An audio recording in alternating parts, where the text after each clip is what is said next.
especial a todos mis seguidores, a todas esas personas que me están viendo con unos temas muy interesantes. Y es que estamos tratando de aportar a la sociedad, de ser innovadores y sobre todo de que podamos dar recursos nuevos y más específicos sobre los casos de psicología que nosotros estamos tratando. Y es por eso que he estado investigando sobre cómo nacen los niños, cómo las personas, cómo le afecta el nacimiento, el tipo de nacimiento, la forma en que fue tratado el individuo en el tiempo del nacimiento.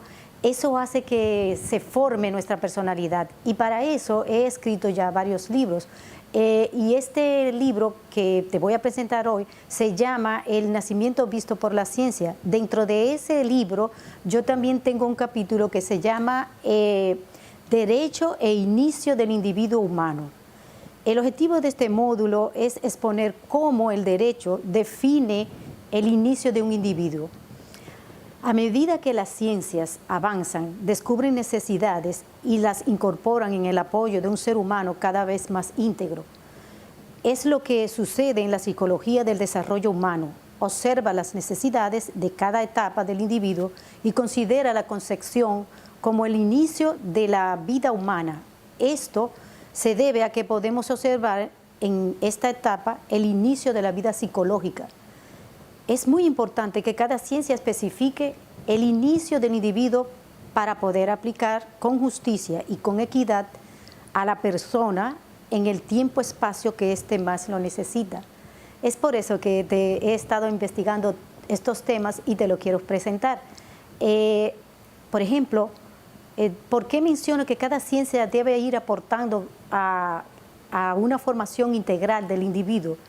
Porque cada vez que se hace investigaciones en la medicina es para que el individuo esté mejor, tengan aparatos que le ayuden a sentirse dentro de sus condiciones médicas en un estado mejor. Y entonces sucede que yo investigando, haciendo investigaciones, he encontrado que cuando nosotros conocemos el derecho en el ser humano, nos damos cuenta que el derecho no inicia después de que nace el individuo, sino que ya antes hay muchos detalles que pueden definir todo lo que es la vida de un ser humano en su personalidad. Entonces, yo soy María Esther Camacho Grullón, soy psicóloga, terapeuta, catedrática de la Universidad Autónoma de Santo Domingo, investigadora y escritora. Y soy especialista en la interpretación psicológica de los dibujos libres. Ese es mi gran fuerte. Este es tu canal Psicología al Momento. Ahora comencemos con nuestro tema Derecho e inicio a la vida. Lo primero en ciencia siempre es ubicar el objeto en el tiempo-espacio que se necesita estudiar. Nuestro objeto es el inicio de un individuo humano.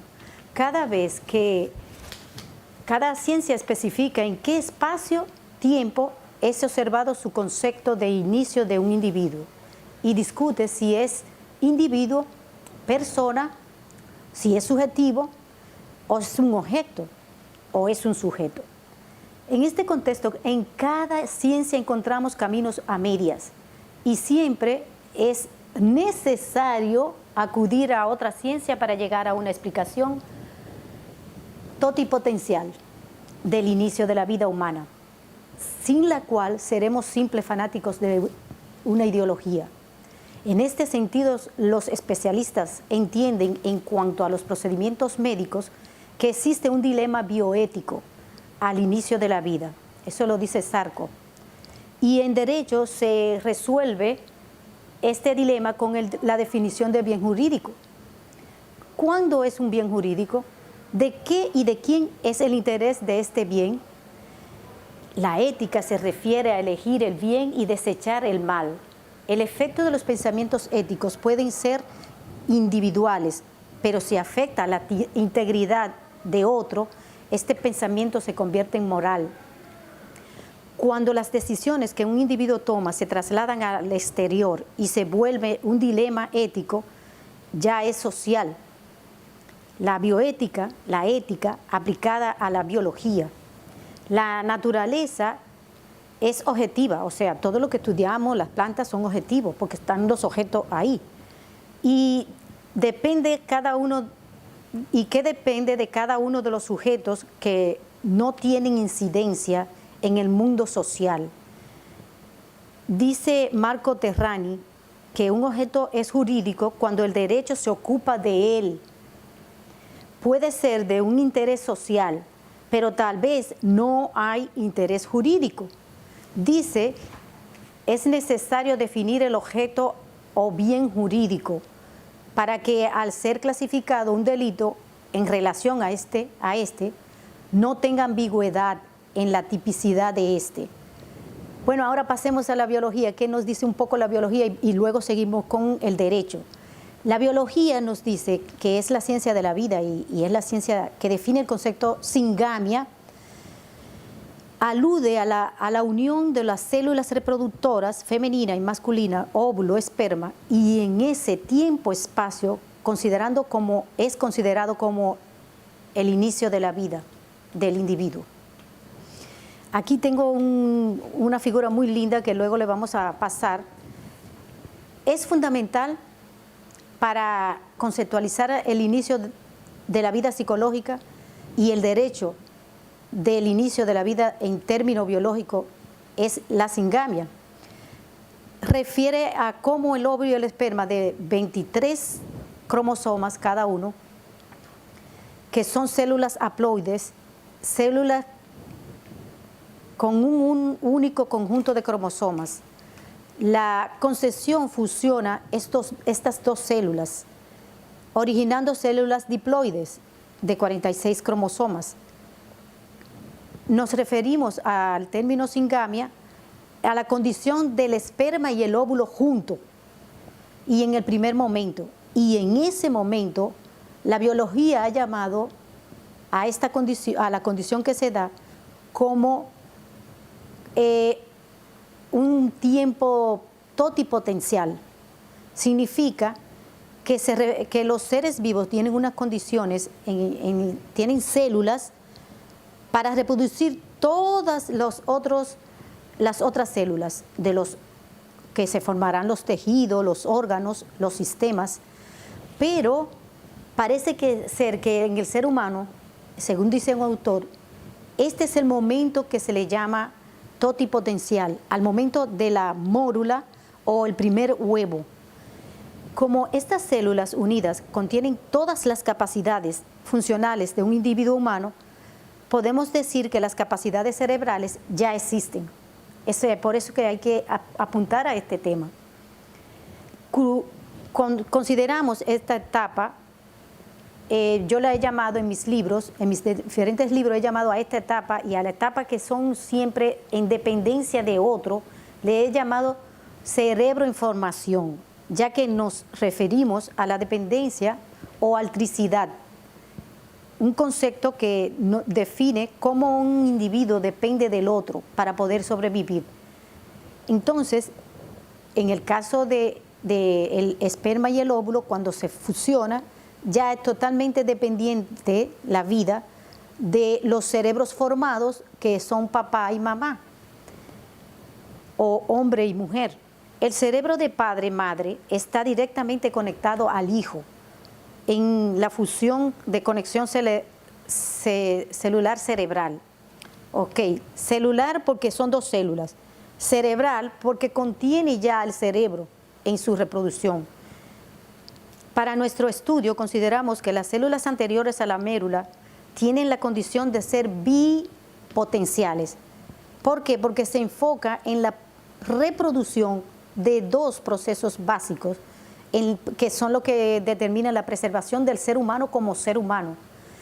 ¿Cuáles son esas dos? La preservación celular, o sea, sexual,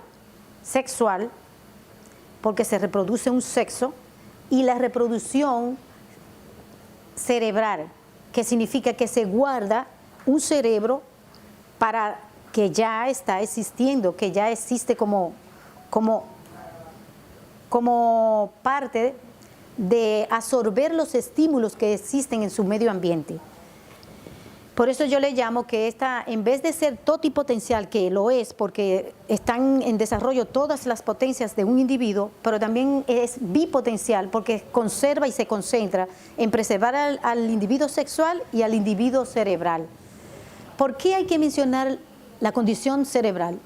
Porque el cerebro humano es muy diferente a todos los otros seres vivos y esa condición no existe en ninguno de los escalas de la evolución. O sea, los seres vivos se reproducen y con ello ya existe su condición de vida cerebral, pero en el ser humano no.